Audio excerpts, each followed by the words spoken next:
HD ስፖርትስ በሁሴን አብዱልቀኒና በዳዊት ንጉሴ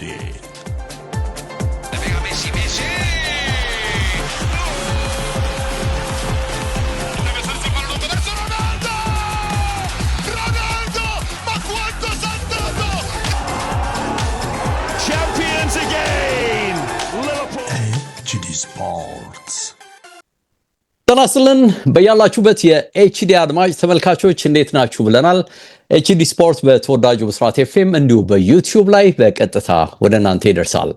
እንግዲህ በብስራት ለአንድ ሰዓት ቆይታ የሚያደርገው ቆይታችን የተለያዩ ጉዳዮችን እንደ ሁልጊዜው ይዳስሳል። ትናንትና እንግዲህ አርሰናል በሲዝኑ ሁለተኛ ሆኖ የመጨረስ እድሉን ያረጋገጠበት በቀጥታ የቻምፒየንስ ሊግ የተሳትፎ እድሉም እንዲሁ የተረጋገጠበትን አጋጣሚ ኒውካስልን በሜዳው አሸንፎ 1-0 አሳክቷል። እንግዲህ ከጨዋታው በኋላ አሰልጣኞች፣ ደጋፊዎች ከደጋፊው ጋር አጠር ያለ ቆይታ አድርገዋል። ይህን የተመለከተ አጭር ነገር እናነሳለን። እንግዲህ አርሰናሎች ተበቀሉ ይባል ይሆን? ኒውካስሎችን 3 ጊዜ ያህል ዘንድሮ ኒውካስሎች ከዚህ ቀደም አሸንፏቸው ነበር። በስተመጨረሻ ግን ስኬታማ ሆነዋል። ይሄ እንደተጠበቀ ሆኖ እንግዲህ የአርሰናል ቻምፒየንስ ሊግ ማለፍ ብቻ ሳይሆን ሁለተኛም ሆኖ ማጠናቀቅ የቀሩት 3 የቻምፒየንስ ሊግ የተሳትፎ ቦታዎች በማን ይሞላሉ የሚለው እጅግ አጓጊ ነው። በተለይ እንግዲህ ወደ 5 የሚደርሱ ቡድኖች አሉ። ሁሉም ደግሞ በ1 ነጥብ አሊያም ደግሞ በ2 ነጥብ ልዩነት ነው እርስ በርስ የተቀመጡትና የመጨረሻው ሳምንት አጓጊ የሆነ ድራማ እንደሚኖረው ይጠበቃል። ማን ከማን ጋር ይገናኛል? ማን የተሻለ እድል አለው? በተለይም እንግዲህ ሲቲ ጨዋታውን ፈጠን ብሎ የቀረውን አንድ ጨዋታ ፈጠን ብሎ ያደርጋል። እሱን ተከትሎ የሚፈጠሩ ነገሮች ምን ይሆናሉ እናያለን በቆይታችን። እንግዲህ ይሄ የቶፕ 5 ፉክክሩ ምን መልክ አለው የሚለው ማለታችን ነው። ከዛ ውጪ እንግዲህ የዝውውር ጉዳይ የዚህ የጊዮክሬስ ጉዳይ እንግዲህ ከአርሰናል በተጨማሪ ዩናይትዶች ተስፋ እንዲሰንቁ የሚያደርግ ነገር እየወጣበት ይገኛል። በእርግጥ ሪፖርቶች ይህንን ነገር እንዴት ነው የሚያዩት? ትናንትና እንግዲህ ፋብሪዚዮ ሮማኖን ጨምሮ ሌሎችም የዩናይትድን ልብ በተወሰነ መልኩ የሚያንጠለጥል ነገር ይዘው ወጥተዋል። መነሻው እንግዲህ ጊዮክሬስ ከአርሰናሎች የኮንትራት ርዝመት፣ የደሞዝ ጉዳይ በርካታ ነገር ስለመቅረቡ ለሳምንታት ያህል ሲወራበት ዘለቀ። አሁን ደግሞ በስተመጨረሻ እንግዲህ የዩናይትድ ጉዳይ መጥቷል። ዩናይትድ ምናልባትም እንግዲህ የዩሮፓ ሊግ ፍጻሜን በስኬት ከተወጣ እንግዲህ ቶተናምን አሸንፎ ይህን ተጫዋች ያገኘዋል ከአርሰናል በተሻለ የሚለው ጥያቄ የሚነሳ ነው። በአርሰናሎች በኩል ግን ትልቅ ተስፋ እንዳለ ደግሞ ሰሞኑን ሁሉ በስፋት ሲነገር ነበር። ይህንን እናነሳለን። እንግዲህ የጣሊያን ሴሪያም እንግዲህ ወደ ፍጻሜው እየቀረበ ነው። የሚቀረው እነሱም ጋር በተመሳሳይ መልኩ 1 ሳምንት ነው። ምን አጓጊ መልክ ይኖረዋል የሚታይ ነው የሚሆነው። ሀሳብ ካለን ወደኋላ በተወሰነ መልኩ በቆይታችን ማጠናቀቂያ ላይ የተወሰነ ነገር እንላለን። አብራችሁ እንድትሆኑ እንደ ሁልጊዜውም በማክበር ጠየቅን። ከባልደረባይ ሁሴን አብዱልቀኒ ጋር ነው ቆይታ የማደርገው። ወደ መድረክ እሱን ጋብዛለሁ። እንዲሁ ሀሳቦችንም በጋራ እናንሸረሽራለን። መልካም ቆይታ ብያለሁ። ሁሴን እንዴት ነህ ብያለሁ። ሰላም ዴቭ፣ ሰላም እንዴት ነህ? ተገናኘን በ15 ቀናችን። አዎ 15 ቀን ረጅም ይመስላል አይደለም? ያ ኦፍ ኮርስ ረጅም ነው። እንግዲህ ረጅም ነው እንጂ በመሃል ደግሞ እንዳልኩ አጓጊ ነገሮች እንዳይኖሩ የሆነ ነው አይደል? አሁን እንግዲህ የፕሪሚየር ሊጉ ዋንጫ አለቀ። የቻምፒየንስ ሊግ ተሳትፎ የሚባለውም እንግዲህ ትናንት ከመጣው በቀር አርብ ቀን ላይ ዋለ የማይመች ሰዓት ነበር። ዝም ብለህ ስክን ብለህ ተረጋግተህ ልታየው የሚጋብዝ አይነት መልክ አልነበረውም እና ወደ ሌሎቹ ሊጎችም ስትሄድ ደግሞ እንደው በቀጣይነት ትኩረት የምታደርገው ባቸው ተጠናቀቁ። ስፔን እንግዲህ ኦልሞስት አለቀ አይደል? አልቋል። ስናነሳ ነበር እንደውም የላሚን ያማል አስደናቂ ነገር ነው እየቀረው እያልከኝ ነበርና እንደውም ባለፈው ሳምንት አንዳንድ ቁጥሮችን አንስቼ የተወሰኑ ማስተካከያዎችን ማድረጋለሁ እያልከኝ ነበርና ሁሉም ቦታ ማለቁ ይመስላል። የተወሰነ የመደብዘዝ እግር ኳስን እንዴት ነው ሞር ፓሽኔት ሆነ በፍቅር ቁጭ ብለህ የመከታተል ስሜቱን ያደበዘዘው ይመስላል። እንግዲህ ዩሮፓ ሊጉ ሮቡ ምናልባት እንግዲህ ቻምፒየንስ ሊጉ እያልን ካልሆነ በቀር አሁን አለቀብን ወደሚለው እየቀረብን ይመስለኛል አይደል? እውነት ነው አለቀ ማለት የዛሬ ዓመት እኮ ፕሪሚየር ሊግ ውስጥ ከመጨረሻው ነበር። ካቻምናም ኦልሞስት ምልህ ጥሩ ነበር፣ ይሻላል ከዘንድሮ።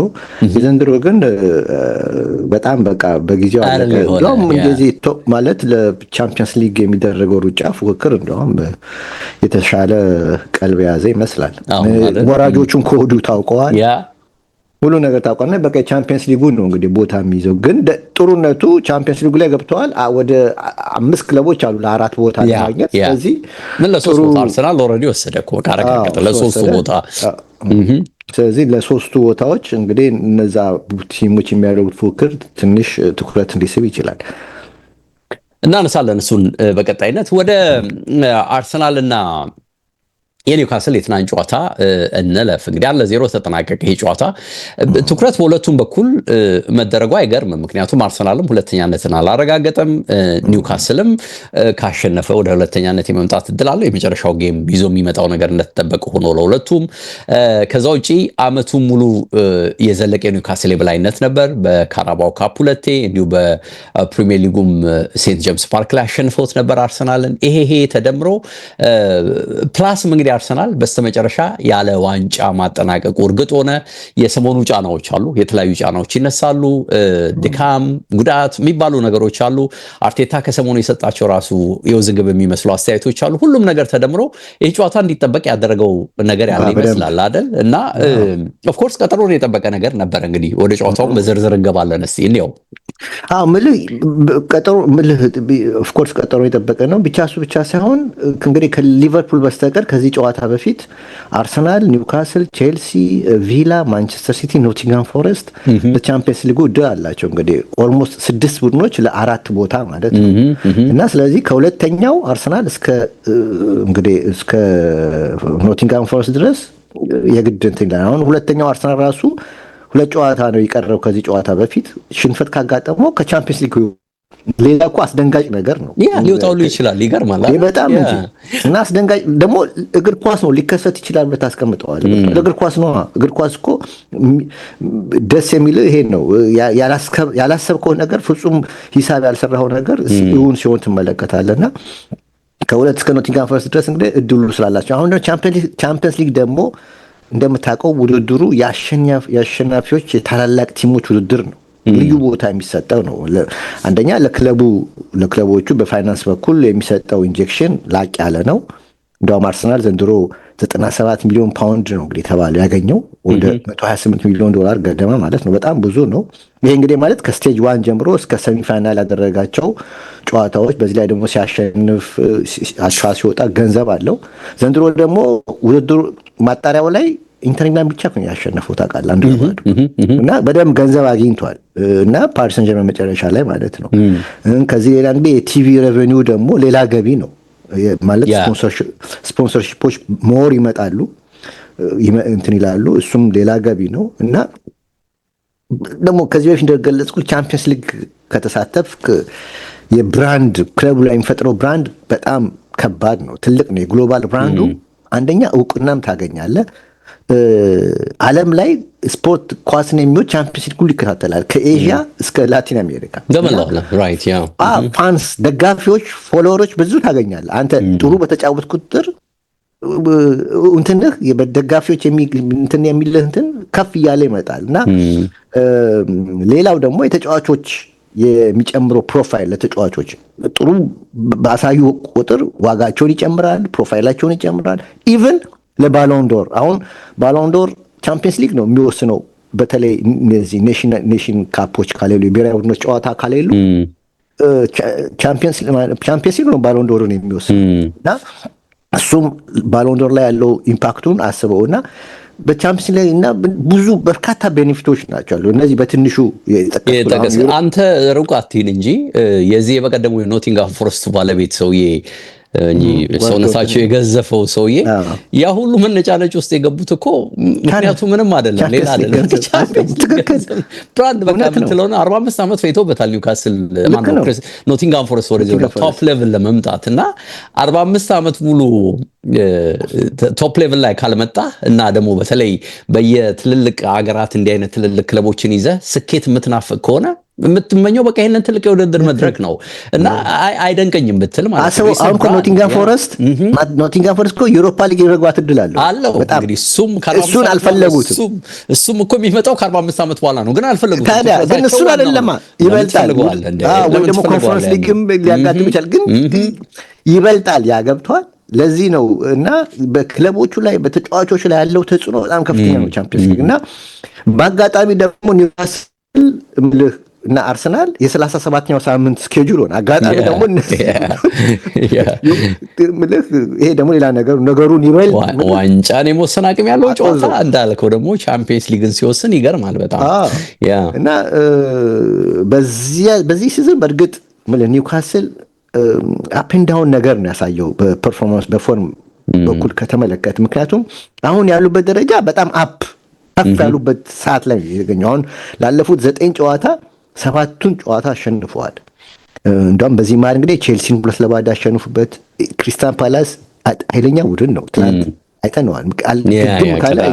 ቅዳሜ በጣም ኮምፓክት ሲሆኑ ፓላስን 5-0 አሸንፏል። ማንቸስተር ዩናይትድን 4-1 አሸንፏል። ሊቨርፑልን በኤፍኤ ካፕ ዌምብሌ ላይ 2-1 አሸንፈዋል። እነዚህ ጨዋታዎች ሁሉ አክለህ ነው እንግዲህ ቲሙ በትክክል ፎርም ላይ መገኘቱን አሁን ያለበት ደረጃ ከፍ ያለ ደረጃ ላይ መገኘቱን በደንብ ያሳብቃል። አስቶን ቪላ ብቻ ነው 4-1 ያሸነፋቸው እንግዲህ ላለፉት ሳምንታት እና አርሰናል ደግሞ በአንጻሩም ስትወስደው በሪያል ማድሪድን ድል ካደረገ 3-0 ካሸነፈ ኤምሬት ጨዋታ በኋላ ማለት አላሸነፈም። ይሄ ደግሞ ኤፕሪል 8 ነው የተደረገው ዴቪ ጨዋታ። አሁን ሜይ 18 ነን። ለአንድ ወር ከ10 ቀን በላይ ወደ ኦልሞስት 40 ቀን በኤምሬት ድል አላደረገም። ስለዚህ አሁን አስበው፣ እዛኛው ቤት እሳት አለ፣ እዚኛው ቤት ደግሞ ፍርሃት አለ። ስለዚህ አሁን የሲዝኑ የመጨረሻ ሆም ማች አለ። በዚህ ላይ ደግሞ የሲዝኑ የመጨረሻ ጨዋታ ነው።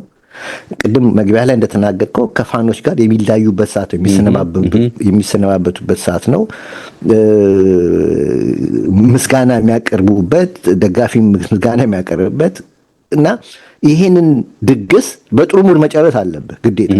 ለአርሰናል ደግሞ ሌላው ፋን ደጋፊዎች ምን ያህል ምልህ ማስደሰት አለብህ። በጣም ይገርማል። እግረ መንገዴ አንድ እንትን ላንሳልህ። ፍራንስ ፉትቦል በዚህ ሳምንት እንግዲህ ያቀረበው ሳላህን ነው። ሰፊ ኢንተርቪው ሰጥቷል እና ኢንተርቪውን ሳነበው አንድ የገረመኝ ነገር አለ። እዛ ኢንተርቪው ላይ ምን አለ? የሳላህንም እንትን ታደንቃለህ። የተጫዋቾችም አሁን ኳስ ተጫዋቾች ሜዳ ውስጥ ገብተው ሲጫወቱ ምን ያህል ደጋፊ ለይተው ያውቃሉ? እስቲ ሲጫወቱ ሜዳ ውስጥ ምን ያህል ለይተው ያውቃሉ ብለህ ስትጠይቀኝ አይለዩም ብለህ ነው። የሆነ ኳስ ሲጫወቱ በቃ ፊት ነገር ይታያቸዋል፣ ማን እንደሆነ አይለዩም ብለህ ነው። ነጥብ ነገር ይታያቸዋል ብለህ ነው ይንቀሳቀሳሉ የምትለው። ግን እሱ ሲናገር ሳላ በቀኝ በኩል አለ በሊቨርፑል አንፊልድ በቀኝ መስመር ላይ ሲጫወት አለ በዛ በሚጫወትበት ቀኝ መስመር ዞን አካባቢ መስመር ላይ ማለት ነው ያሉት የአንፊልድ ደጋፊዎችን አውቃቸዋለሁ አለ። እንዴት አታውቅም? ረጅም ዘመን እኮ ነው። በቃ አሁን የክፋቱም እንደሆነ ታውቃለህ። የቲቪ ተመልካች ስትሆን ካሜራው እኛን ስለሚያንከራትተን፣ ካሜራው እኛ ላይ ያንከራትተናል። ያው ኳስ ነው የሚከተለው ካሜራው። እነዛ ተጫዋቾች ደግሞ ካሜራው በሚፈጥነው መጠን አይደለም የሚሮጡት። ወክ የሚያደርጉበት ጊዜ አለ፣ የሚቆሙበት ጊዜ አለ፣ መስመራቸው አካባቢ የሚሆኑበት ጊዜ አለ። ሁሉንም የመታዘብ ነገር አላቸው እኮ። አንዳንዴ አስተውለህ ታውቃለህ ሲሆን እዚሁ ላይ በዚህ ላይ ደግሞ አንፊልድ ቅርብ ነው ሜዳው ቅርብ ሲሆን ምን ያህል ቅርብ እና ቤተሰብ ስሜት አለኝ አለ። እሺ ቀጥል። ቆይ ጨርስ አንተ። ጥያቄ ልጠይቅህ እዚሁ ላይ እና ትመልስልኛለህ። አብረህም ለዘመናት ቴሌቪዥን ውስጥ በቴሌቪዥን ኳስ አይተህ ትልቅ ስቴዲየም ውስጥ ተገኝተህ ሜዳ ላይ ስታይ ድባቧን ሆኖብህ ያውቃል? እይታ ማለት ነው ማለት ቴስት፣ እይታ፣ ደስታ አንድ ሆኖብህ ያውቃል? የትኛው ነው የተሻለ ሆኖ በሚያውቀው? ምን ብሎ ያቀላል? አሁን ለምሳሌ በቲቪ ታያለህ ለዘመናት እግር ኳስን። ከዛ በኋላ ለሴ እንግዲህ የምትወደው አርሰናልን ኤሚሬትስ ተገኝተህ ኳስን ተከታተል። የስቴዲየሙ ድባብ ያው ኦብቪየስሊ የሚሰጥ የተወሰነ ነገር አለ፣ ግን ሌላ ስሜት አለ። ያ እንዲሆን የሚፈጥርልህ ነገር አለ። ግን እይታው እዛ ሜዳ ላይ የምታየው እይታ እንደ ቴሌቪዥኑ ቴስት ሆኖልህ ያውቃል? ኧረ ኖ አሁን የመጀመሪያ ጨዋታ ያየሁት አውሮፓ የአርሰናልና የማንቸስተር ዩናይትድን የቻምፒየንስ ሊግ ግማሽ ፍጻሜ ነው። እኔ 3-1 ክሪስቲያኖ ሮናልዶ አግብቶ ማለት ነው። በአጋጣሚ ደግሞ በብላክ ማርኬት የገዛሁት ቲኬት የ50 ፓውንዱን መግቢያ በ300 ፓውንድ ነበር የገዛሁት እና በአጋጣሚ ከጎሉ 3 መስመር ወደ ኋላ የነበርኩት አሉሚኒያ ነበር። ከአሉሚኒያ ጀርባ 3 ወንበር ቅርብ ማለት ነው እና ቅርብ ሆኜ ስመለከታቸው የገረመኝ ነገር ሰውነታቸው ያገዝፋል። እሱ የመጀመሪያ የገረመኝ ግን ፍጥነት ግን ከቲቪው በላይ ፈጣን ሆኖብኝ ሜዳው ላይ ፓትሪስ ኤቭራ ከዛ ተነስቶ እዚህ ኮርና ጋር በአንዴ ነው ሲደርስ መለከቸው የነበረው እና እንደገና ደግሞ የፊት ከለራቸው በተለይ ጥቁር ተጫዋቾች የምትላቸው ነጭ ሆኖ ፈካ ብለው ታይተዋል። አሁን ጠቁሮ ላይቻቸው ጠቁር ከለራቸው ማለት ነው።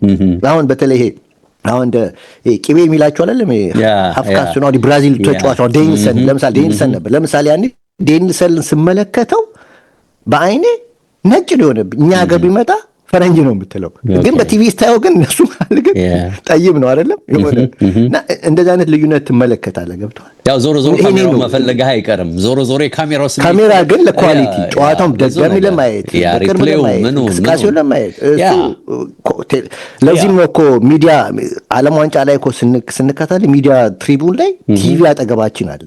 ሪፕሌይ እዛ አጠገቡም በቲቪም ታያለህ፣ በአይንም ታያለህ። በደንብ ሪፖርት ንጹህ ሪፖርት እንድታቀርብ ማለት ነው። ፊፋ ይሄን አድቫንቴጅ ይሰጣል።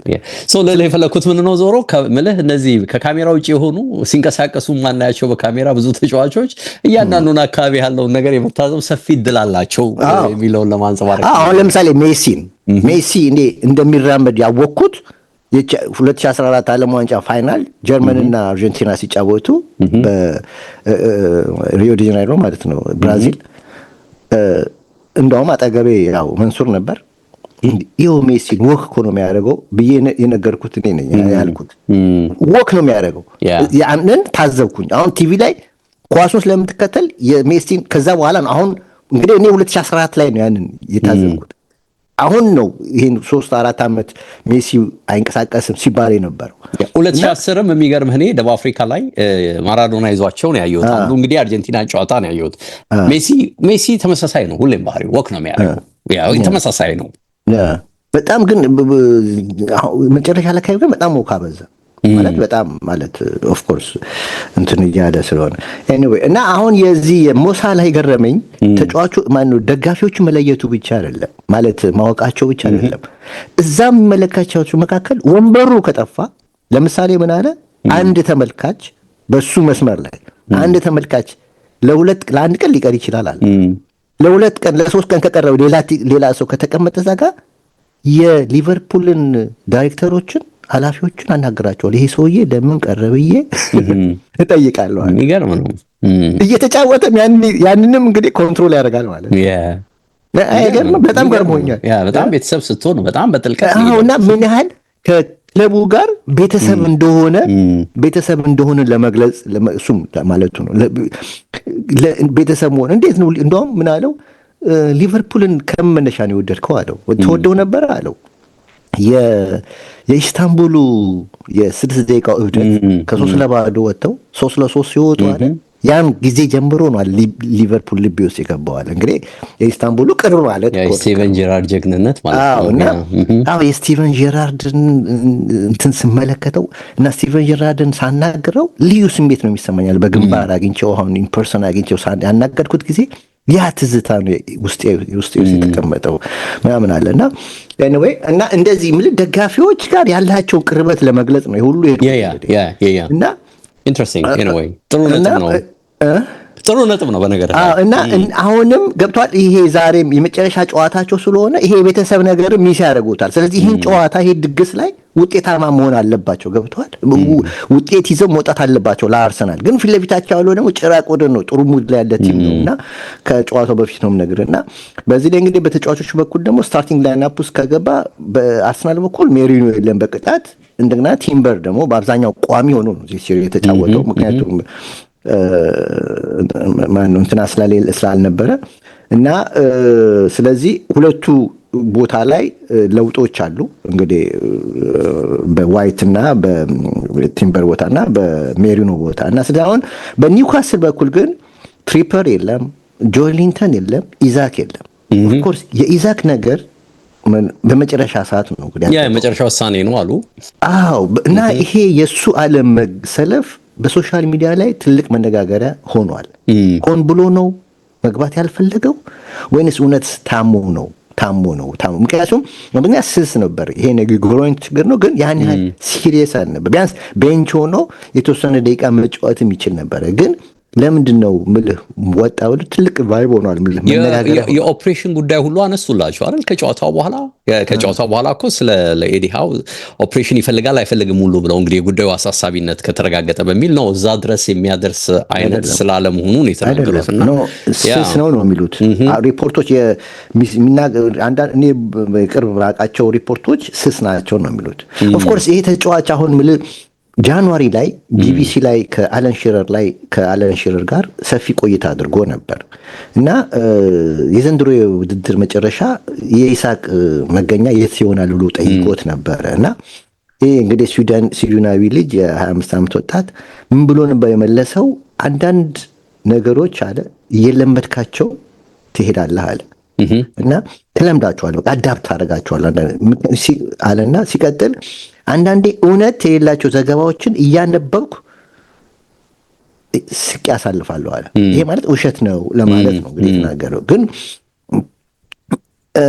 ሰው ግን ነው የኢሳቅ ልብ ተነስቷል የሚለው ነገር ግን ያለ ምክንያት አይደለም እሱም ማለት ሺረርም የጠየቀበትም ምክንያት አለው ምክንያቱም ፖል መርሰን አርሰናል ይቀላቀላል ብሎ ያወራል ክራውች ሊቨርፑል ነው ማረፊያው ይላል ሪዮ ፈርዲናንድ ይመጣን ደግሞ ኖ ማንቸስተር ዩናይትድ ጨርሷል ከሱ ጋር ይላል እና ስለዚህ አሁን ሁሉም ቢፈልጉት ምርጥ አጥቂ መሆኑን በዚያ አመድ በደንብ አሳይቷል እና ኮንትራቱ እስከ 2028 ድረስ ነው እና ኤዲ ሃው እንግዲህ ኮቹም የማይሸጥ ተጫዋች ነው ከፈለጋችሁት 150 ሚሊዮን ፓውንድ ለጥፍይበታለሁ ውሰዱት የሚል አስተያየት ሰጥቷል 178 ሚሊዮን ዩሮ ማለት በጣም ብዙ ብር ነው የማይመስል ነው ግን ኢሳቅ እውነት ከኒውካስል መውጣት ይፈልጋል የሚለው ጥያቄ ስታነሳ ግን አሁን አንዳንድ ዘገባዎች ሲገልጹ ምን ይላሉ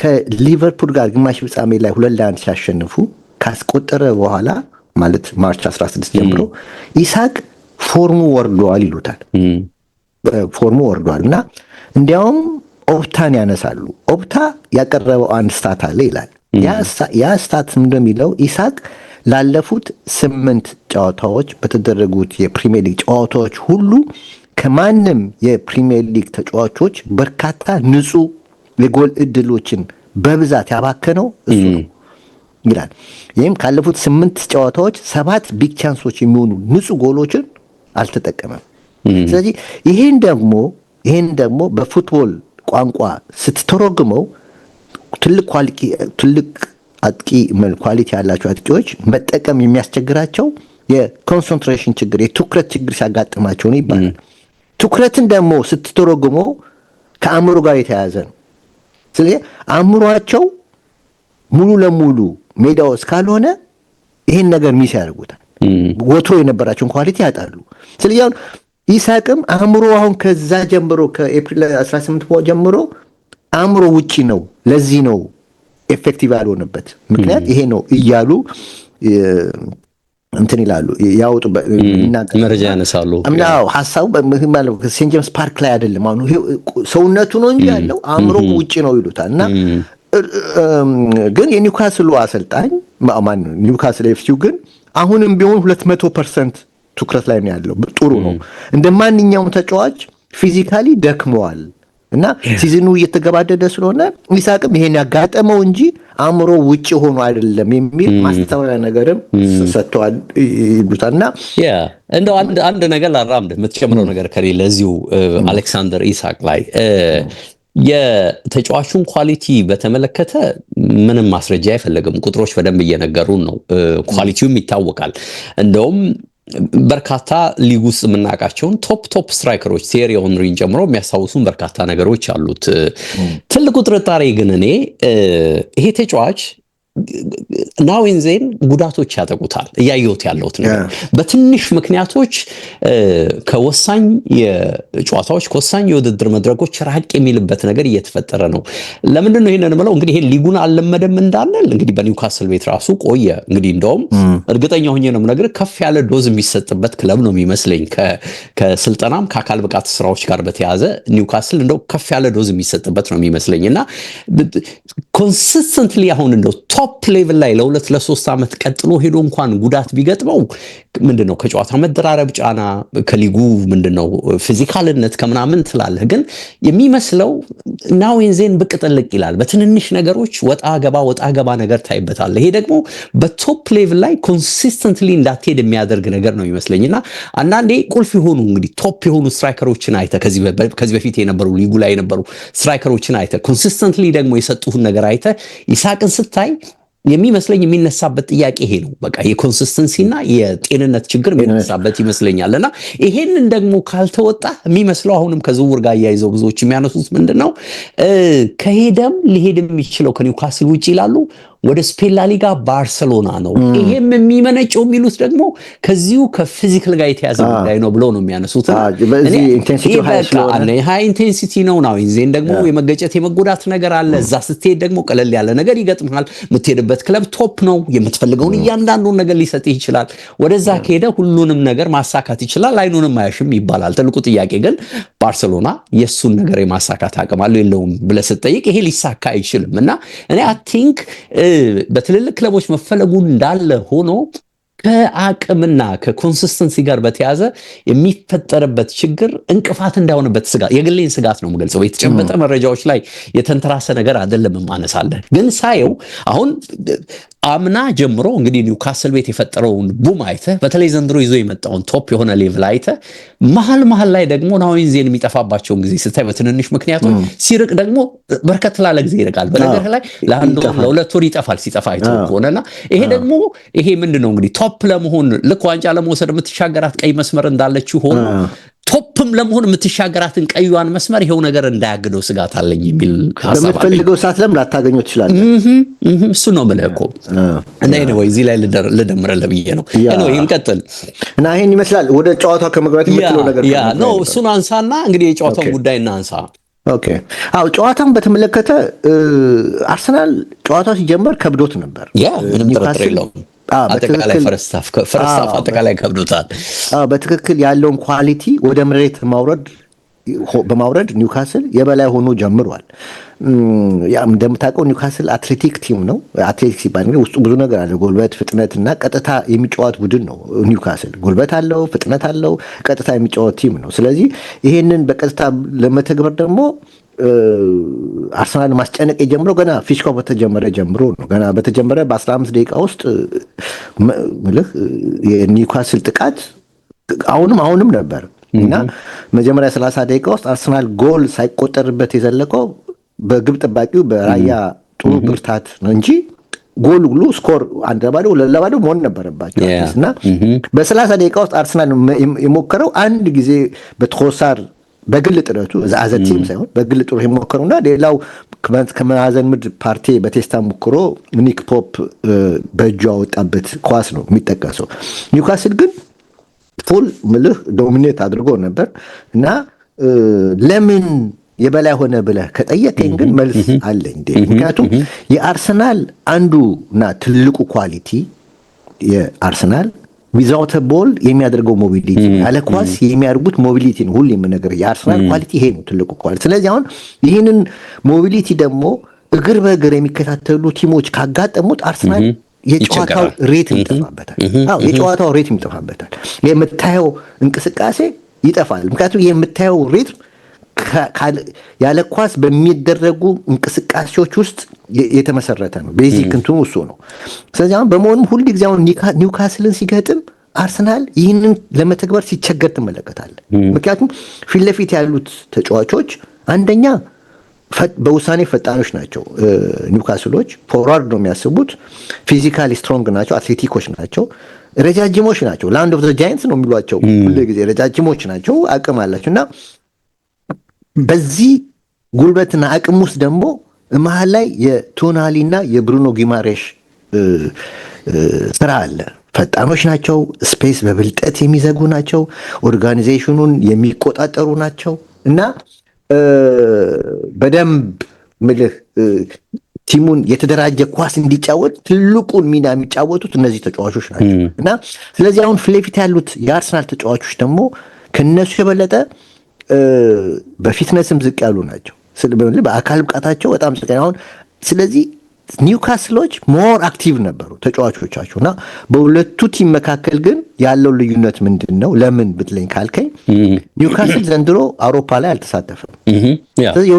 የውድድር ቁጥር አነስተኛ ነው። የተጫዋቾች ብዙ ጨዋታ አያደርጉም። ሳምንቱን ሙሉ ከሳምንቱ ለ3 ቀን አያደርጉም። ፍሬሽነት የተሻለ ፍሬሽነት አለ ከአርሰናል ይልቅ። ጉዞ ደግሞ አያደርጉም ብዙ እና ለምሳሌ ዴቭ ራይስ ዛሬ እንግዲህ እነዚህ ሁለቱ ተጫዋቾች በሚገኙበት ዞን ውስጥ አንዱ ራይስ ነው ያለው። ራይስ ዛሬ 58ኛው የሲዝኑ ጨዋታ ነበር። 58ኛ 60 ሊገባ 2 ነው የቀረው። ያ ደግሞ ችግር እንዳለበት ይታወቃል። ይታያል ከአቅሙ በላይ ደም የሚሰጥ እና እንግዲህ ይሄ ማለት ይሄ ተጫዋች ደግሞ በሞቢሊቲው ላይ ትልቁን ኢምፓክት በአርሰናል ላይ ትልቁን ሚና የሚጫወተው እሱ ነው። እሱ የማይገባበት ዞን የለም ራይስ በዲፌንሱም በማጥቃቱም በሚድ ዞኑ ላይ እና በዚህ ላይ ደግሞ የሲዝኑ መጨረሻ ጊዜ ላይ ነው ያለነው እና ለእኔ ዘንድሮ የአርሰናል ቤስት ማን ነው ብለህ ካልከኝ ራይስ ነው የምመርጠው። እኔ ዘንድሮ ምርጡ ተጫዋች ራይስ ነው። ደግሞ አንዳንዴ ይገርመኛል አንዳንድ ሰዎች ራይስን ሲተቹት እኔ ወላሂ ይገርመኛል። ኦፍኮርስ አርቲስቲክ አይደለም፣ የእንግሊዛዊ ባህሪ ያለው ልጅ ነው። ግን አርቲስቲክም ባይሆን በቴክኒኩ በኩል ጥሩ ነው ማለት ለዚህም ነው እዚህ ሊግ ላይ የሚጫወተው። በቴክኒኩ በኩል ጥሩ ነው፣ ግን የሚሰጣቸው ሰርቪሶች ግን ከአቅሙ በላይ ነው። ለቲሙ ትልቁን ኃይል የሚሰጠው እሱ ነው እና አሁን 58 ተጫዋች ያደረገ ተጫዋች ሚድዞን ላይ በዚህ በሚድዞን ፓርክ ላይ በኒውካስል ተጫዋቾች ጎልቶ ቢወጡ ሊደንቀን አይገባም እና ሁለቱ ኦርጋናይዘሮች አሉ። በዚህ ላይ ደግሞ ሁለቱ ኦርጋናይዘሮች ብዙ ጊዜ ወደ መስመር ሲያወጡ ተመልከተ። መርፊና ሊቫሜንቶ፣ ጎርደንና ባርንስ አሉ። እነዚህ ደግሞ ፊዚካሊ ሜንታሊ በጣም ትኩሶች ናቸው፣ ፈጣኖች ናቸው፣ አቅም አላቸው፣ ጉልበት አላቸው እና ፈርስት ሃፉ አርሰናል 0-0 መውጣቱ እጅግ ሲበዛ እድለኛ ያደርገዋል። ከረፍት መልስ ግን ረፍት ላይ ካናል ፕሊስ ሆሪዞን ላይ ነው ያየሁት እና ረፍት ላይ ኦሊቪዬ ዳኮር ታውቀዋለህ? የሊድስ ብቻ ሳይሆን ኢንተርም ነበር አይደል? ጣሊያን ነበር እና ኦሊቪዬ ዳኮር ሲያወራ ትኩስ በሆኑ ሰዓት አልተጠቀሙም አለ። በቀጣይ ግን ከረፍት በኋላ ዋጋ ያስከፍላቸዋል ብሎ ነበር እና የተከሰተውም ይሄ ነው። በሁለተኛ ክፍለ ጊዜ ግን ያየነው በተለይ ሰከንድ ሃፍ በተለይ ፈርስት መጀመሪያ 15-20 ደቂቃ አርቴታ ምን መክሯቸው ነው ምን መርፌ ወጋቸው እንድትል ያደርጋል። እኔ አስታውሳለሁ ዴቭ ባርሴሎናና ሪያል አርሰናል ቻምፒየንስ ሊግ ሲጫወቱ ትዝ ይልሃል 2-2 ያለቀበት ጨዋታ ኤምሬት ላይ እና እዛ ጨዋታ ላይ ፈርስት ሃፍ 0-0 ነው ያለቀው እና ባርሴሎና በሃይ ኢንቴንሲቲ ነበር። በቃ ቀወጡት ነው ማለት ትችላለህ። ሜሲ አለ፣ ዝላታን አለ፣ ፔድሮ በግራ በኩል አለ፣ ዝላታን መሀል አለ፣ ሜሲ በቀኝ አለ፣ ዣቪና ደግሞ ኬይታ ሳይዱ ኬይታ አውቀዋለሁ ማሊው እሱ አለ እና ቡስኬት አለ እና ኢንቴንሲቲው ከአቅማቸው በላይ ነበረ እና እረፍት ላይ ሲወጡ አርሰን ቬንገር ለተጫዋቾቻቸው ምን አሉ? መልበሻ ቤት ጋይስ አሉ፣ አሁን የምታዩት ባርሴሎና ከአቅማችን በላይ ነው። በቃ ከአቅማችን በላይ ነው። ጉልበታቸውና ፍጥነታቸውን በጣም አልቻላችሁም። ልክ ነው፣ አልቻልናቸውም። ስለዚህ አሉ አንድ የምነግራችሁ ነገር አለ አሉ ቬንገር ለአርሰናል ተጫዋቾች፣ የምታደርጉልኝ አለ ባርሴሎና የሚዘልቀው ለ1 ሰዓት ነው፣ በዚህ ፍጥነት በዚህ ኢንቴንሲቲ አሉ። ስለዚህ አሁን ይሄን ኢንቴንሲቲ ለ1 ሰዓት ስለሚዘልቅ በሚቀጥሉት 15 ደቂቃዎች አሉ የሚቀጥሉት 15 ደቂቃዎች በርትታችሁ በትኩረት አድርጋችሁ ጎል ሳይገባባችሁ ለመዝለቅ ሞክሩ አሉ። ላዚዮና እንትን እያየው ነው። ፔናልቲ ተገኘ። ኢንተር እየመራ ነበር። ላዚዮ ፔናልቲ ያገባ 2-2 9ኛው ደቂቃ ላይ ታውቃለህ። የሚገርመው እኮ ናፖሊ ደግሞ 0-0 እሱን እኮ ነው አሁን 2-2 ነው 89 ደቂቃ ላይ ኦኬ። ስለዚህ ለአድማጮች እንግዲህ ቀረጻውም እየተደረገበት ያለበትን ሰዓት በደንብ እየነገርካቸው ምን ላይ እንደምንቀጥል ይወቁት እና በዛው ምክረ መንገዳችን እና ኮንሰንትሬሽናችሁ ሃይ ይሁናሉ። ቬንገር አደራችሁን 15 ደቂቃውን ብቻ ጠንክሩ፣ ከዛ በኋላ አይዟችሁ አሏቸው እና እንትና ሳምሪ ናስሪ ነው የሚያወራው ይሄን ጉዳይ እና ከዛ ገባን አለ። ከረፍት መልስ እንገባ አለ። ተጠንቀቁ የተባልንበት ሰዓት አለ ገና በተጀመረ በ25 ሰከንድ ውስጥ ዝላታን አገባብናል። ኤምሬት ላይ ነው ዝላታን አገባ፣ 1-0 ሆኑ። ከዛ መልሶ ሁለተኛ ጎል ዝላታን ደገመባቸውና 2-0 ሆኑ። እሳቸው ተጠንቀቁ ባል በ15 ደቂቃ ውስጥ 2 ጎል ገባባቸው። ከዛ ከ15 ደቂቃ በኋላ ግን አርሰናል ተለወጠ። ዴቭ ልክ ቬንገር እንዳሉት 15 ደቂቃ መጨረሻው 30 ደቂቃ ዋልኮት የመጀመሪያውን አገባ። ሁለተኛውን ሴስክ ላይ ፑዮል ፔናልቲ ሳሰጥቶ ሴስክ ፋብሪጋዝ ራሷ መታ 2-2 ወጡ። ከዛ ጨዋታው ካለቀ በኋላ ለናዚ አበድና ነው ቀርስ በስ ወይኔ ቬንገር ያለውን ነው ብንሰማ ኖሮ ያቺን 15 ደቂቃ ብንገትር ኖሮ አሸነፈን ወጥተን ነበረ አለና እግር ኳስ አሰልጣኞች አንዳንዴ ተጋጣሚያቸው ከአቅማቸው በላይ ይሆናል። ገብቷል። እና ሶሉሽን ያጣሉ፣ የሚመክሩት ራሱ ያጣሉ። ገብቷል። አሁን ቬንገር በቃ ከአቅማችን በላይ ነው፣ ኢንቴንሲቲን አልቻልናቸውም በቃ። ስለዚህ በዚህ ኢንቴንሲቲ ግን አይቀጥሉበትም። ስለዚህ የመጀመሪያ 15 ደቂቃ ብቻ ትኩረት አድርገዋሉ። በቃ አየህ ሶሉሽናችን ያላቸው ሶሉሽን ይሄ ብቻ ነው። ልክ እንደሱ አሁን ዛሬም አርሰናል ሰከንድ ሃፍ ላይ ተለውጦ ነው የመጣው። ኦፍ ኮርስ እንደዛም ባይሆን ሰከንድ ሃፍ ግን ተለውጦ መጣና ፈርስት ሃፍ ላይ ፔናልቲ ቦክስ ውስጥ ኒውካስል 19 ጊዜ ነካው በ45 ደቂቃ ግን ከ45 እስከ 65 በ20 ደቂቃ ውስጥ ግን እና በ25 ደቂቃ ውስጥ ግን አንድ ብቻ ነው አንድ ብቻ ፔናልቲ ቦክስ የገባው። አርሰናል በአንጻሩ 15 ተች ነው ያደርገው ፔናልቲ ቦክስ ውስጥ እና የመጨረሻው 15 ደቂቃ ደግሞ 1-0 ለመጠበቅ ይመስላል አርሰናል ማፈግፈግ ጀመረ። ኒውካስል ደግሞ ሞር ጎል ለማግባቱን ጥረት አደረገ። በዛው እንግዲህ 1-0 ሆነ ውጤት አለቀ እላለሁ። ይሄንን ነው የምልህ በጨዋታው ላይ እንዳልከው ነው። ለአርሰናሎች ጥሩ በቀል ነበር ማለት ይቻላል። የዓመቱን ያጡትን በተለይ በኒውካስሎች ያጡትን ነገር አወራርደውበታል። ጠባብ ውጤትም ቢሆን በአንድ ድንጋይ 3-4 ነገር ገለውበታል ዛሬ ማለት ይቻላል። ቻምፒየንስ ሊግ መግባታቸው ተረጋግጧል። ሁለተኛ ለመሆን በጣም እንደው ርቀት ሄደህ ሲቲ ሁለቱንም ጌም አሸንፎ አርሰናል ያለውን የ10 ጎል ልዩነት በልጦ ምናምን የሚል ስሌት ውስጥ ካልገባህ በቀር ሁለተኛ መሆናቸው ተረጋግጧል። እንደውም ለሶስተኛ ጊዜ ሁለተኛ ሆነው አጠናቀቁ። ያኔ አርሰን ቬንገር ከ1999 እስከ 2001 በተከታታይ ለ3 ዓመት 2 የወጡትን ተጋራ ብለውታል። እንደውም አንዳንዶች ቬንገር ያኔ በቀጣዩ ዓመት 2001 ላይ በተከታታይ 2 ከወጡ በኋላ 2002 ላይ 2 ዋንጫ ነው ያመጡት። ታስታውስ ከሆነ ኤፍኤ ካፑንም ሊጉንም ዋንጫ ያነሱበትን ነገር ቻምፒየንስ ሊግም ለአርቴታ ይሄ ጥሩ ታሪክ ነው። ምናልባትም ይሄንን ነገር መድገም ከቻለ መልካም አጋጣሚ ነው በሚል ያነሱትን ነገር እያየው ነበር።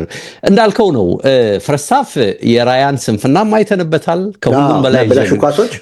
ከሁሉም በላይ ጀግንነቱንም አይተንበታል።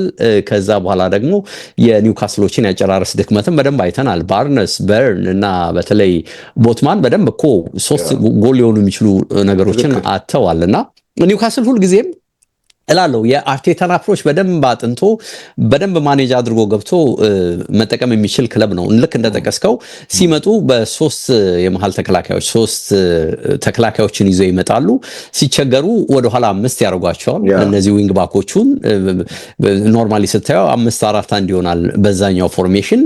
ሲያጠቁ ደግሞ በጥልቀት እንዴት በርከት ብለው እንደሚወጡ ታያለህና በተለይ አርሰናልን ሚድፊልዱን ዶሚኔት ካደረከው ኦዴጋርድን እንዳልከው ዴክላን ራይስን እንቅስቃሴያቸውን ፓርቲን እንቅስቃሴያቸውን ከተቆጣጠርከው በመስመር ያለው ነገር ዜሮ ነው የሚገባው።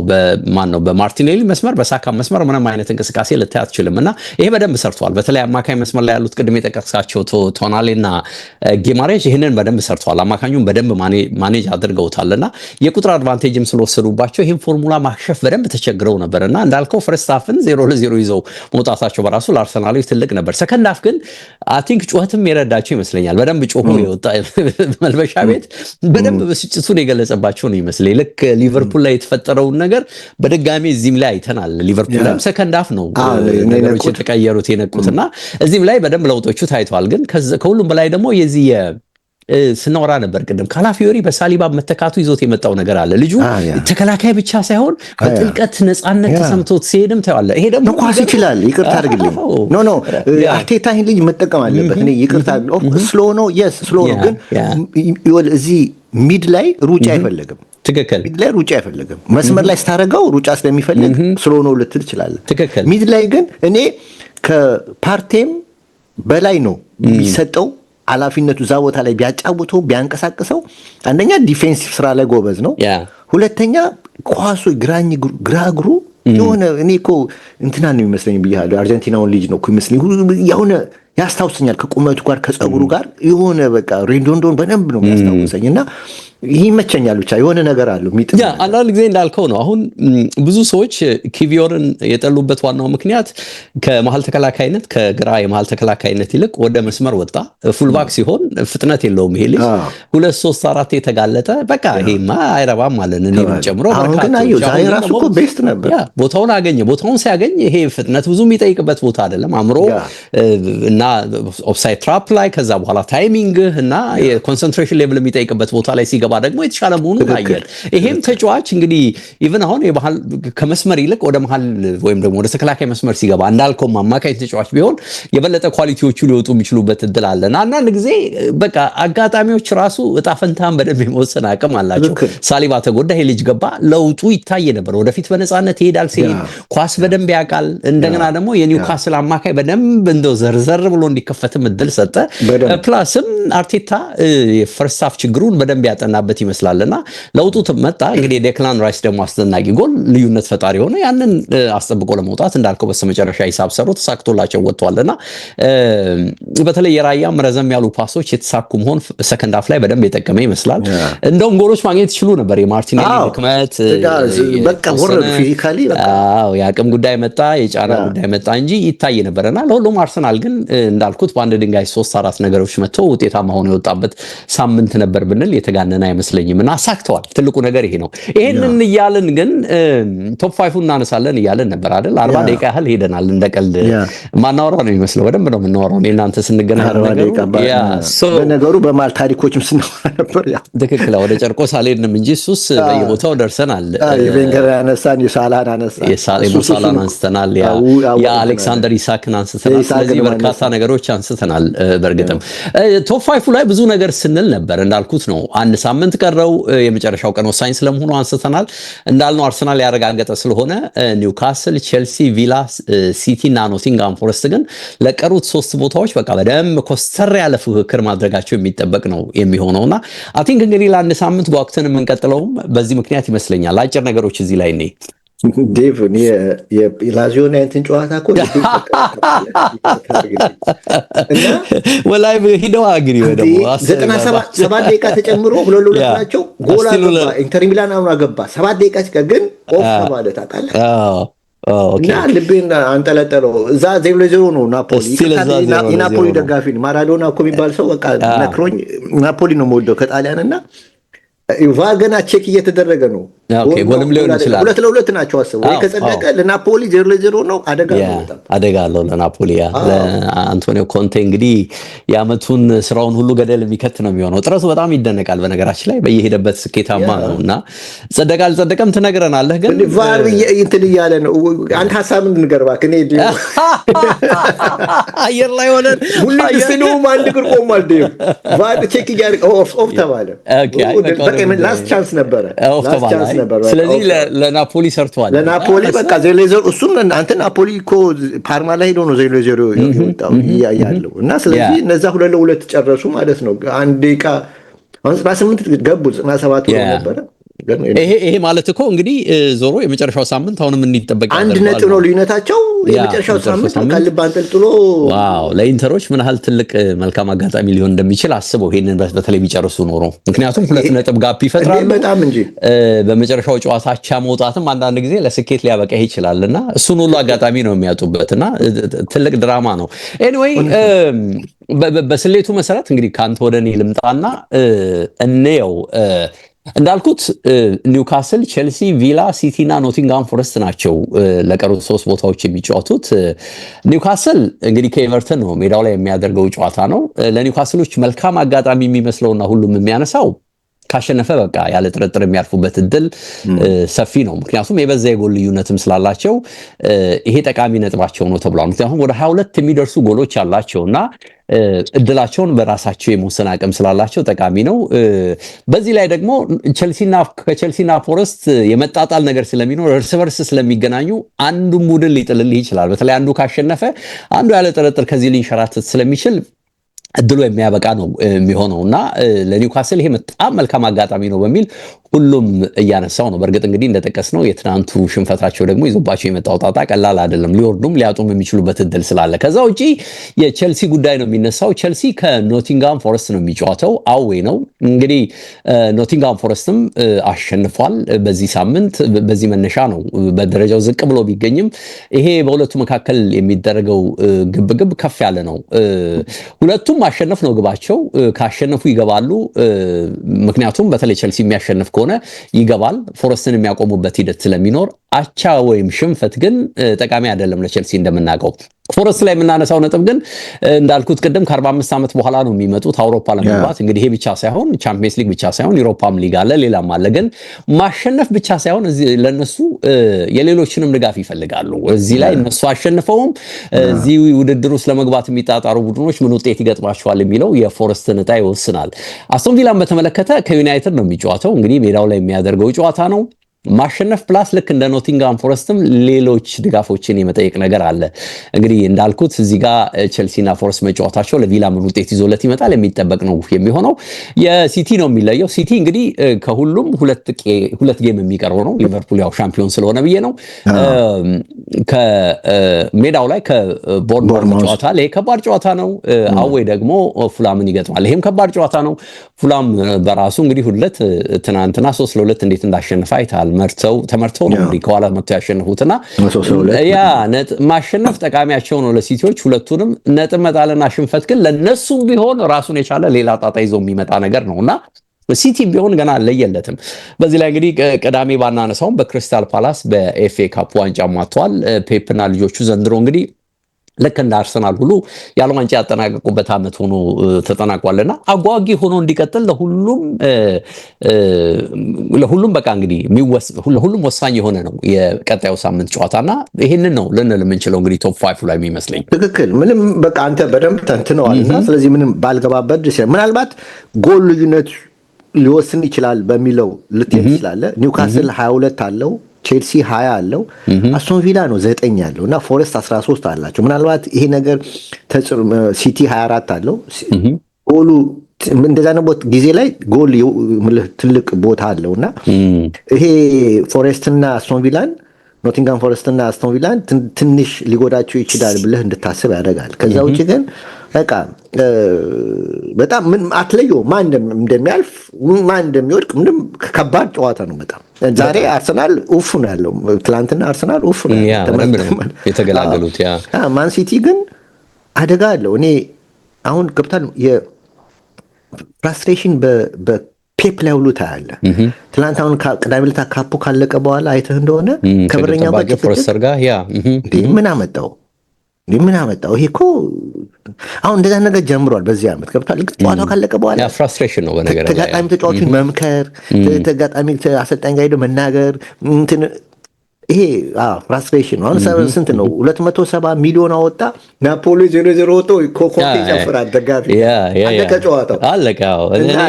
ቆየ ካየሁት እኮ ከቲቪው ቀድሟል የኔ ውጤት ግን ልገልጽልህ ስላልፈለግኩ ነው። ኤኒዌይ እና ኤኒዌይ አይ ኖ ቆይቷል ካለቀ ስፖርቲንግ ስላየሁት ግን ነው እና ለሲቲ 270 አውጥቷል ጃንዋሪ ላይ። አሁን ደግሞ የሚቀጥለው ደግሞ በቃ ይሄ የሚሰጥ መልእክት አለ። ሁሌ የሚናገረው ፔፕ ኳሊቲ እንዳለው ሁሉ ግን ኳሊቲውን ሞር ክሬዲት ያሰጠው ገንዘቡ ነው። በቃ ይሄንን ማመን አለብን። ገብተዋል። ይሄ ግዴታ ይሄን ነገር ማመን አለብን እና አሁን ክረምት ላይ ደግሞ ስንት እንደሚያወጣ እንግዲህ ምክንያቱም ፋይናንሻል ፌር ፕሌይ መሰረት እሱ ችላ ብሎታል የእንግሊዝ ሊጉ ምንም ቦታ ሲያነሳውም አትሰማም።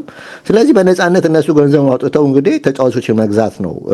አቅም ችግር የለባቸውም እነሱ እነ ኒውካስል እነ ምናምን እንዳያወጡ ነው እንጂ የሚያፈልጉት እነዚህን ላይ ምንም ችግር የለባቸውም እና ኤኒዌይ ይሄን ዓመት ግን በመጥፎ ነገር ቦርንማውዝና ፉልሃም ቀላል አይደለም። ለሲቲ ባለበት ሳይኮሎጂካል ሌቭል ሁለቱ ጨዋታዎች ከባዶች ናቸው። ዴቭ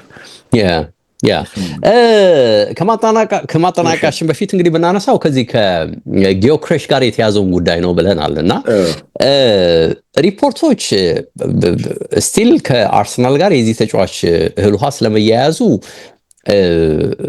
የዘጉት ነገር የለም። ማለት በቃ አርሰናልን ትቶ ወደ ሌላ ክለብ ይሄዳል ብለው ያወጡት ሪፖርት የለም። ግን አርሰናል ጋር የተያዘበት ጊዜ ረዘም አለ። ለዝውውር የሚጠየቀው ገንዘብ ዝርዝር ወጣ። የሚቆይባቸው ጊዜያት አርሰናል ከፈረመ እሱም ወጣ። ሊከፈለው የታቀደው ደሞዝም እንዲሁ ወጣ። እሱ ብቻ ሳይሆን በክለቡ አዲስ የተሾሙት ስፖርት ዳይሬክተር በርታም ትኩረታቸው የተጫዋች ስለመሆኑ እንደው መረጃዎች በስፋት አተቱ። የጊዜ ጉዳይ ምናልባትም ደግሞ ስፖርቲንግ ሊዝበን በፖርቹጋል ሊግ ላይ ስቲልም ዋንጫ ስላልወሰደ ነው የዘገየው የሚል መረጃ ወጣ። እንግዲህ ቅዳሜ ይሄ ተረጋገጠ። ከዛ በኋላ ደግሞ ተጫዋቹም በራሱ እንግዲህ ስለመልቀቁ ፍንጭ የሚሰጡ ነገሮች በይፋ ስለመልቀቁ ፍንጭ የሚሰጡ ነገሮች ወጡ።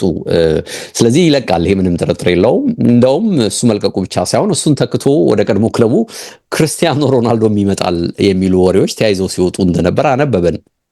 ጠንከር ያለው ምናልባትም የሚመስለው እንግዲህ አንዳንድ ጊዜ በእርግጥ ሩመሮች ናቸው ወይም ደግሞ ለአንዳንድ ክለቦች ልክ አሁን ለአርሰናል ቅርብ የሆኑ የሚዲያ ሰዎች እንደሚያወሩት ሁሉ ለዩናይትድ ቅርብ የሆኑ የሚዲያ ሰዎች ያወሩት ነው ወይ ብለህ ጥያቄ እንድትጠይቅ የሚያስገድድ ቢሆንም ፋብሪዚዮ ሮማኖን ጨምሮ የተጫዋቹ ስሜት ስቲል እንዳይለየለት ስቲል ይሄ ተጫዋች አርሰናል ሊሄድ ጫፍ ደርሷል ተብሎ ቢወራም ዩናይትድን በጉዳይ ውስጥ እንዳለበት የሚጠቁም ነገር ከትናንት ጀምሮ እያሰራጩ ነው የሚገኘው።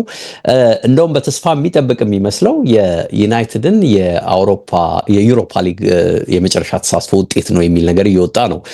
መነሻው የሚመስለው እንግዲህ ከዩናይትድ ጋር በተያዘ ከሰውየው ጋር የቆየ ወዳጅነት አለው። እዛም ስፖርቲንግ ስኬታማ እንዲሆን ያደረጉት ኮች ናቸው። ስለዚህ ይሄ እዚህም ቢመጣ ፎርሙላው ይሰራል፣ በደንብ ይሳካልኛል የሚል ግምት ያለ ችግር ከሳቸው ጋር መስራት ይችላል የሚለው ነው። ከዛ ውጪ ግን ክለብ ውስጥም ኃላፊነት ተሰጥቷቸው የአጥቂ መስመሩን እንዲመሩ የመጡ ተጫዋቾች በታሰበው ሌቭል ቶፕ አልሆኑም። ሆይሉንድንም እንዲሁ ጀኒውን 9 ቁጥር ባይሆንም ዚርዜንም ጨምሮ የሚነሱ ነገሮች ዩናይትድን አሁንም ገበያ ውስጥ እንዲገባ ያስገድዱታል የሚሉ ናቸውና ይሄ ብቻ ሳይሆን ደግሞ የተጫዋቹም የዝውውር ሂሳብ በተጋነነ ሌቭል አይደለም። 26 ዓመቱ ነው፣ ወደ 27 እየተጠጋ ያለ ተጫዋች ነው። ግን ምንድነው አፒታይቱ ለጎል ያለው ኳሊቲ እንዳልኩት ደግሞ በቀጥታ ቢመጣ እዚህ ክለብ ውስጥ የመሰለፍ ዕድል የማግኘት ነገሩንም እያጤነው ነው የሚሉ ነገሮች ናቸው አሁን ጠንክረው እየወጡ ያሉትና ምናልባት እንግዲህ ሁለቱም ክለቦች አካባቢ ስሜቶች ተንጠልጥለው እንዲቆዩ የማድረግ አቅም እንዳለው ነው አሁን ሪፖርቶች የሚጠቁሙት። ምናልባት አርሰናሎችም ይሄ ስሜትን ከግምት በማስገባት እንደሆነ አይታወቅም ወደ ሼሽኮም ጉዳይ አሁን በድጋሚ ስለመምጣታቸው ከአርብ ጀምሮ ቅዳሜ ጀምሮ በስፋት መረጃዎች እየወጡ እንዳለ ያየን ነው። አንዳንዶች እንደውም አንተም ስትነግረኝ ነበር እንደውም አርሰናል ሁለቱንም አጥቂዎች ይፈልጋል በሚል የሚያስቀምጡትም ነገር አለ ያልከኝ ነበርና ይሆናል አይሆንም የሚታይ ነው የሚሆነው። ግን እንደተጠበቀ ሆኖ ግን ለሁለቱም ክለቦች በተለይ የአውሮፓ ቻምፒየንስ ሊግን ዩናይትድ የሚያሳካ ከሆነ ከሚጠየቀውም የ60 ምናምን ሚሊዮን ፓውንድ ወጪ አንፃር ዩናይትዶች በቀላሉ ይሄንንም ሊደፍሩት የሚችሉ መሆኑ ሲታሰብ ይሄ ተጫዋች ወደዛም ሊሄድ የሚችልበት እድል አለ ብለህ እንድትገምት የሚያስገድድ ይመስላልና የሆነ የተወሰነ ኢምባላንስ ሆኗል። አሁን ባላንስ ላይ የተቀመጠ መስሏል፣ 50-50 መስሏልና ይሄንን መረጃ በስፋት እያተቱት ነው። ምን ይመስላል እንደው ግምትህ? ምልህ መገመት እንኳን ከባድ ነው፣ ግን የሚነገረው ነገር አሁን አርሰናል እንግዲህ ሊስት ስታነብ ስለ አርሰናል የሚቀርብ ቅርብ የሆኑ እንትኖች ስታነብ ዘንድሮ የሚለቃቸው እንግዲህ ኪራን ቲርኒ፣ ራሂም ስተርሊንግ፣ ኔቶ፣ ጆርጊኖ እና አሌክሳንደር ዚቼንኮ 5 ያህል ተጫዋቾች ይሄዳሉ። እነዚህ ዋና ናቸው፣ በውሰት ይወጡ ምናምን ብዙ ደግሞ አሉ። እነዚህ 5 ተጫዋቾች የሚሄድ እድላቸው ስተርሊንግም ያው በውሰት የመጣ ነው እና 5 ተጫዋቾች ቀጣይ የአርሰናል ማሊያ የመልበስ እድላቸው በጣም ጠባብ ከ10 በታች ነው የሚባለው። በጣም ጠባብ ነው ከመቶ ማለት ነው። በአንጻሩም ደግሞ ትኩረት ያደረገባቸው ማርቲን ዙቢሜንዲ የሪያል ሶሲዳዱ፣ ኒኮ ዊሊያምስ የቢልባኦ እና የሌፕሺኩ አንተ ያልከው ቤንጃሚን ሼሽኮ እና የስፖርቲንግ ሊዝቦን እንግዲህ ቪክቶር ጊዮኬሬሽ እና አሌክሳንደር ኢሳቅ ነው እንግዲህ አንዱ። እሱም አለ ያው እንትንም ቢሆንም እዚህ ሊስት ውስጥ ማይነስም ቢሆን እና እና እንግዲህ ፉትቦል ትራንስፈር እንደሚያወራው አሁን አርሰናሎች ኦልሞስት ጨርሰዋል ነው የሚለው። ከደሞዝ ጋርም በተመለከተ 9 ሚሊዮን ዩሮ በሲዝን ለመክፈል ጨርሰዋል። ከልጁ ጋር ክለቡ በ2 ዓመት እንዲከፈል ነው የሚፈልገው። በ2 ዓመት ለመክፈልም ጨርሰዋል የሚባለው 65 ሚሊዮን ዩሮ። ሬሱን የሚመራው አርሰናል ነው የሚለው እና ከማንቸስተር ዩናይትድ እና ቼልሲ አሉ። እንግዲህ ኦፍኮርስ ቼልሲ እንኳን ትንሽ ሻዶ ነው ጥላው ነው ያለው እና ግን አርሰናል አድቫንስድ ስቴጅ ላይ ነው ያለው ይሉታል። እና ለዚህ ደግሞ የሚያነሱት ምንድነው እንዳልከው የስፖርቲንግ ዳይሬክተሩ አንድሪያ ቤርታ ሰው አሁን የካፕ ጨዋታ አላቸው፣ ስፖርቲንግ ካፕ አለው እና የመጨረሻውን በቃ አፕሩቫል ለመስጠት የመጨረሻውን 90 ደቂቃ የልጁን ፎርም ማየት ይፈልጋል ለማጽደቅ ማለት ነው። እና ያን እዛ ጨዋታ ላይ የልጁን እንቅስቃሴ ተመልክተው የመጨረሻ ውሳኔ ይወስናል። ሁሉ ነገር አልቋል። የሚፈልጉት አንድ የ90 ደቂቃ ፎርም ብቻ ነው። እና የአርሰናል ተወካይ ስቴዲየም ውስጥ በመገኘት ይህን ልጅ ይገመግመዋል እና ያን ዕለት በቃ የመጨረሻ ውሳኔ ይሰጣል የሚሉ ናቸው። እንግዲህ በአርሰናል ዜናዎች በኩል ያሉት ስታንዳርድም ይሄን ነገር አሁን እኛ ከጻፍን ከቀረብን ከ3 ሰዓት በፊት ያወጣው ኒውስ አድቫንስድ ስቴጅ ላይ ያለው አርሰናል ነው የሚለው እና የሚፈልገው በቃ ያችን የካፑን ጨዋታ ነው የሚለው። ብዙዎች እንደዛ እያሉ ነው። እና ስለዚህ የካፕ ፋይናል ፊድባኩ ፖዚቲቭ ከሆነ በቃ ያልቃል ነው የሚሉት። እና በአንጻሩ ደግሞ አንተ እንዳልከው ደግሞ እንግዲህ ሌሎች ደግሞ ያው እንዳልከው ማንቸስተር ዩናይትድ እያሉ ነው። ስለዚህ እንግዲህ 1 ሳምንት ማክሲመም እንግዲህ የመጠበቅ ግዴታ አለብን ይመስለኛል። ለሁለቱም ለሱም ለክለቡም ደግሞ የተመቻቸ መሰለ አይደል? ለራሱም በካፕ ውድድር ውስጥ ነው ያለው፣ ፈጠን ብሎ እንዳያውጅ የሚያደርገው ነው። ዩናይትድም በራሱ በኩል ግን ለነገሩ ዛሬ ትላንትና ጨዋታው እንዳለቀ ተጠይቆ ነበር እና እሱ እና ማንም ፕሪዲክት ማድረግ አይችልም ብሏል። እኔ አሁን ስቲል አይም ሄር ብሏል። አሁንም ያለሁት እዚሁ ስፖርቲንግ ነው ያለሁት። ስለዚህ ማንም በቃ የወደፊት እንትን አላውቀውም ብሏል እሱም አሁን ከጨዋታ በኋላ። እና ስለዚህ በቃ መጠበቅ ነው ያለው እና ያለን እንግዲህ ምን መልስ ይዞ ይመጣል የሚጠበቅ ነው። ከላሚን ያማል ጋር በተያያዘ ያቺ 4 ደቂቃ አለች እሷን ያለፈው ሳምንት መጀመሪያ ላይ ተናግሬ ከዛ ተመልሼ ሁለተኛ ላስተካክል እና በአካል ሰዎች አንዳንድ እንትን ነበረ አለኝ እና እኔንም ኮሜንቶች ነበሩ። እኔንም ቁጥሩ ሳብ ድንብርብሬ ወጥቷል አለኝና መልሼ ግልጽ አድርጌ ረጋ ብዬ ላውራ ብዬ ነው ያማልና ስለ ሜሲ ንጽጽር ማለት ነው። የመጀመሪያው 100ኛውን ጌምስ ያደረጉበት እድሜ ነው የሚለው 100ኛውን ጨዋታ ሲያደርጉ ሜሲ 20 ዓመት ከ248 ቀን ነበር። ያማል 17 ዓመት ከ291 ቀን ነበር።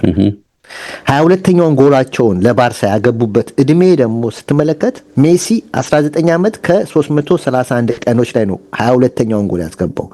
ያማል ግን 17 ዓመት ከ291 ቀን ነው 22ኛውን ጎል ያገባው።